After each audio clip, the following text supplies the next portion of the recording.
The melting point of a substance is the temperature at which it changes state from solid to liquid phase. At the melting point, the solid and liquid phases exist in equilibrium.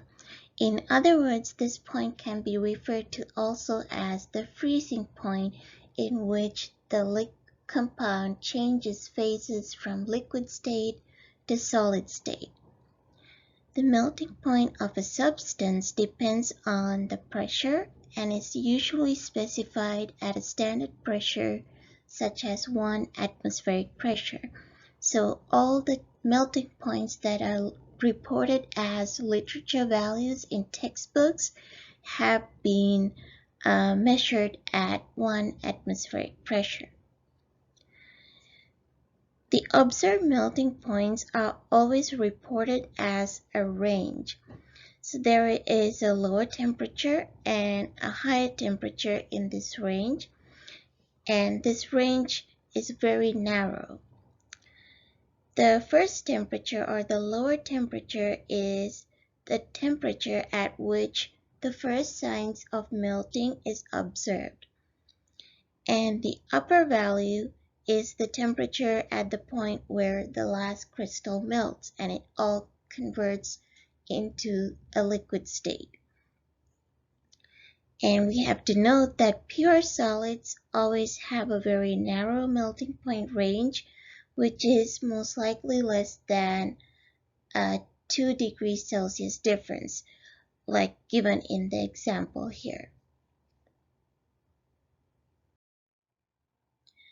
In a pure solid, the individual molecules are able to form the optimal intermolecular forces between the individual molecules, because as we discussed in the solubility lab, like prefers like. So since all of these molecules share the same properties, they are able to form the optimal or the strongest intermolecular forces between each other. In order to break these bonds, we need to supply energy, because when bonds break, they absorb heat. Therefore, we need to supply energy in the form of heat in order to break these bonds. So what happens when a pure solid is converted to pure liquid at its melting point?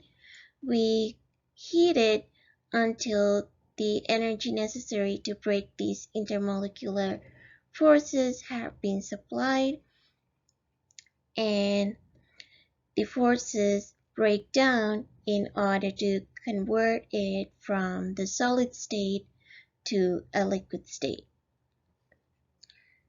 However, when we have some impurity mixed with our solid, now we have labeled it as A, and the impurity we will label as B. You can see that the compound A is not able to form strong intermolecular interactions with each other anymore, because the compound B, which acts as an impurity, is interfering in the process. So overall, the intermolecular forces are weakened. Therefore, we have to supply a lower or a lesser amount of energy in order to break them. That means we don't have to heat them as much as we had to when we were trying to melt its pure solid. So this explains why we observe a lower melting point whenever an impurity is mixed with a compound of interest. And also, this impurity will have its own melting point. So think of a case that where you're trying to synthesize an organic compound, but your final product is mixed with some of the starting material. Your compound of interest is the final product, but some of the leftover starting material is acting as an impurity and mixed with your compound of interest. So the starting material, this reagent would have its own melting point, and your compound of interest would also have its own melting point. And as you are heating this solid, B will start to dissolve at when it's approaching the melting point of B, and A will start to melt when we are approaching near to the melting point of A. So we observe a broad range in the melting point range. That means this impure compound would melt during a wider temperature range than we would observe for its pure compound forms. We can understand the changes in the observed melting point for a binary mixture, that is to say a mixture of two compounds, by looking at a melting point composition diagram as shown here. So we're assuming there is a binary mixture of compounds A and B, and this diagram explains how the observed melting point for this mixture changes based on the composition of the mixture. So in the x-axis, you can see that we have the composition of each of these samples. For example, in this first sample, we have 100% A and no B present, which means this is pure A. And in the second example, we have 80% of A and 20% of B. So in this mixture, B is acting as an impurity to A. Likewise, on this end, you can see we have a sample where there is 100% B and no A, and at this point, it's pure B. And likewise, here we have a sample that is a mixture of 80% B and 20% A. So in this point, A is acting as an impurity to compound B. And we have several more mixtures with in-between compositions. So what we see is when it's pure A, on the y-axis is reporting temperature, we can observe the true melting point for a pure compound A, and on this end we can report the true melting point for pure compound B. And you can see that all of the mixtures of A and B have melting points that are lower than the melting point observed for their pure versions. For example, when it's 80% A and 20% B, the mixing of the two compounds leads to weakening of the intermolecular forces that attract the A molecules together. So we have to heat it to a lower energy to start melting it. Therefore, we will see that compound A mixed with a small amount of impurity from compound B melting at a much lower temperature with respect to its melting point, pure compound's melting point.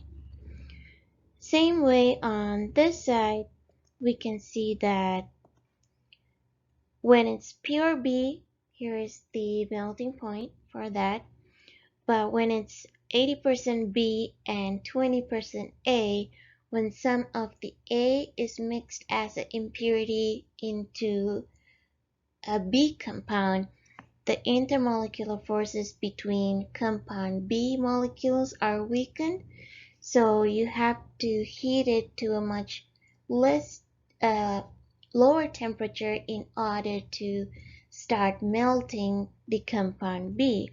So you would observe this mixture melting at a temperature that is lower than the true melting point for pure compound B. And likewise, for these other samples containing other different compositions of A or B, we see a continuous decrease of the observed melting point. And there comes a point with a temperature which acts as the lowest possible temperature that a mixture of A and B can melt.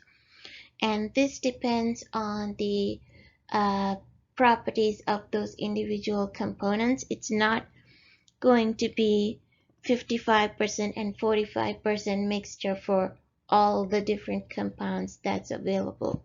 It's going to be unique to each mixture.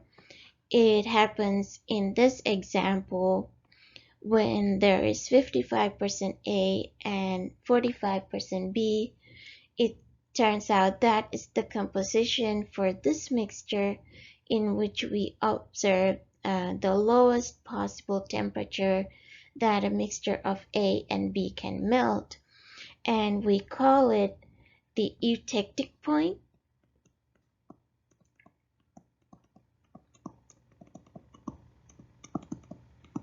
And the temperature at that point as the eutectic temperature. And this temperature is the temperature at which both compound A and B in the mixture can start melting simultaneously. The melting point test can be used as a technique in order to determine the purity of a given solid compound. So compounds of acceptable purity will melt over a very narrow temperature range, generally within 0.5 to 2 degrees Celsius. So for example, if we have, say, a compound A and the melting point reported in the literature is, say, 120 to 122 Celsius. If we observe a melting point range that is like that, or like that, we can see that the difference is 2 degrees or less, and that's within the acceptable range in order to conclude that a compound is pure. But if we have a range like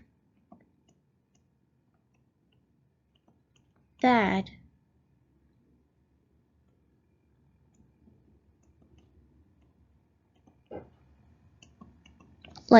you can see that the difference in the range is greater than 0.5 to 2 degrees Celsius.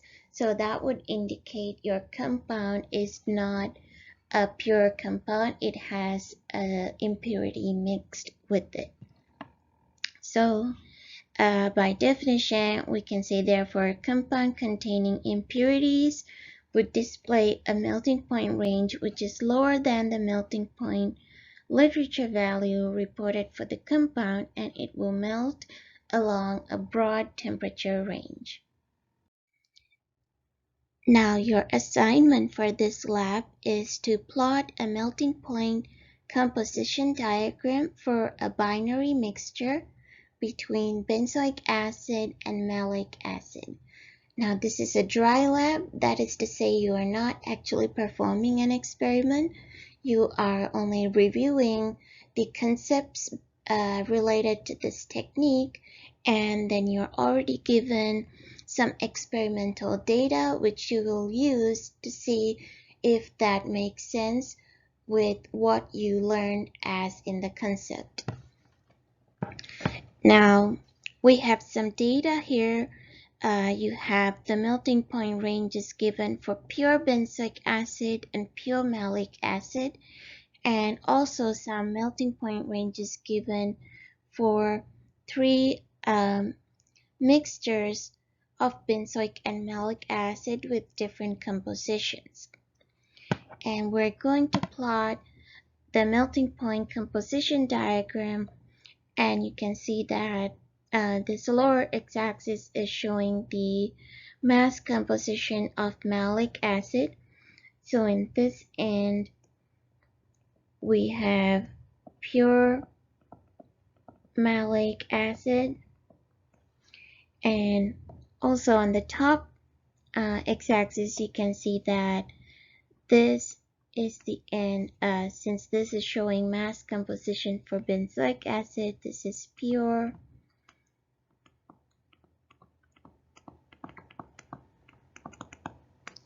benzoic acid at this end. And the y-axis is temperature, so we're going to plot the given data on this diagram.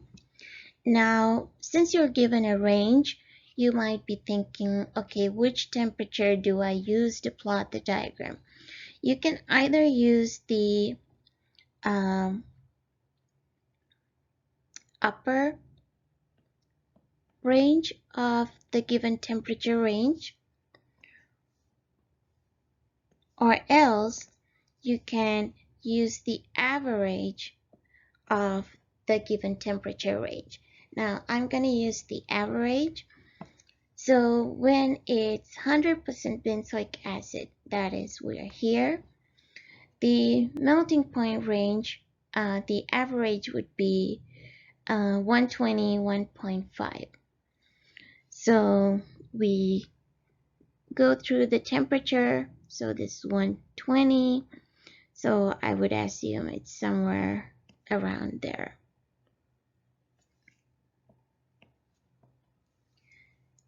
Then for 100% malic acid, so you can see the melting point of malic acid is higher than benzoic acid.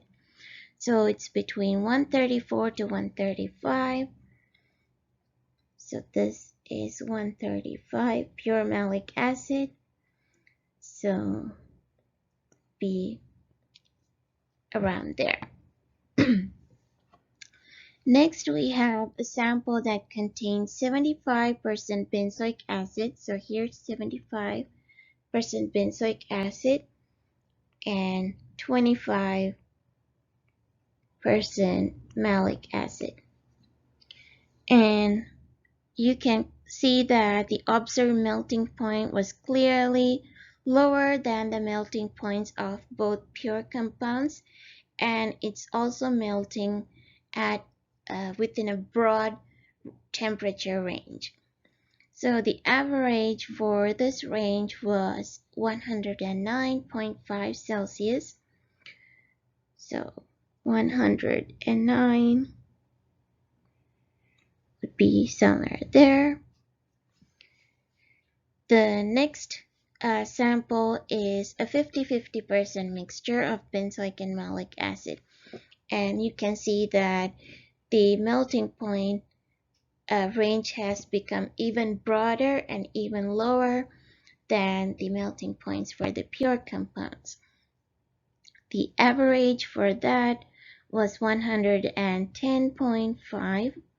So here's 50-50% mixture, 110.5, so somewhere around there. And next we have a mixture where we have 25% benzoic acid. So that's over here. 75% malic acid, that's over here. and the melting point range is from 111 to 120. It's lower than both of the melting points for the pure compounds, but you can see it's kind of close to the melting point of benzoic acid. But at this point, we have more malic acid, and benzoic acid is acting as the impurity to malic acid. And since malic acid has a higher melting point, that means the observed melting point would be slightly lower than the literature value for the pure malic acid, and that is why we see a range from 111 to 120. So the average for that was 115.5.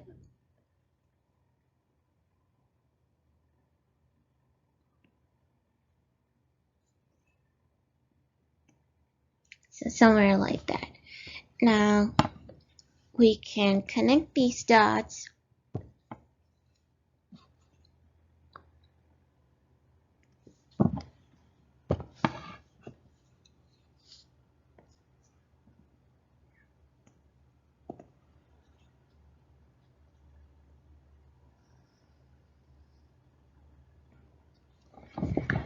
like that. So based on the given data, it would appear the eutectic point is somewhere around this range. So somewhere around this range, the composition of A and B mixture, based on the compositions of A and B mixture, you would observe the lowest possible melting point for this mixture. So this is how you would plot the data and connect them to show the behavior of the changes in the melting point range. And in the discussion, you can comment about this and explain why the melting point ranges for the mixtures are lower than the ones for the pure compounds, and explain why the ranges are broad, and comment on, like in this example, malic acid is acting as an impurity to benzoic acid, but at this composition, benzoic acid is acting as an impurity to malic acid.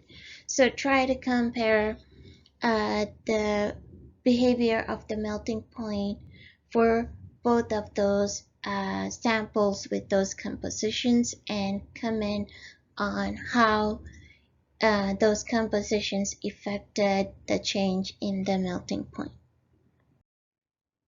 Finally, these are the objectives for this lab. So you should be able to define what a melting point is, be able to explain how the presence of impurities lowers and broadens the overall observed melting point for a given solid compound. And if you're given melting point data, you should be able to assess the purity of that particular compound by comparing it with the literature, the melting point reported in literature.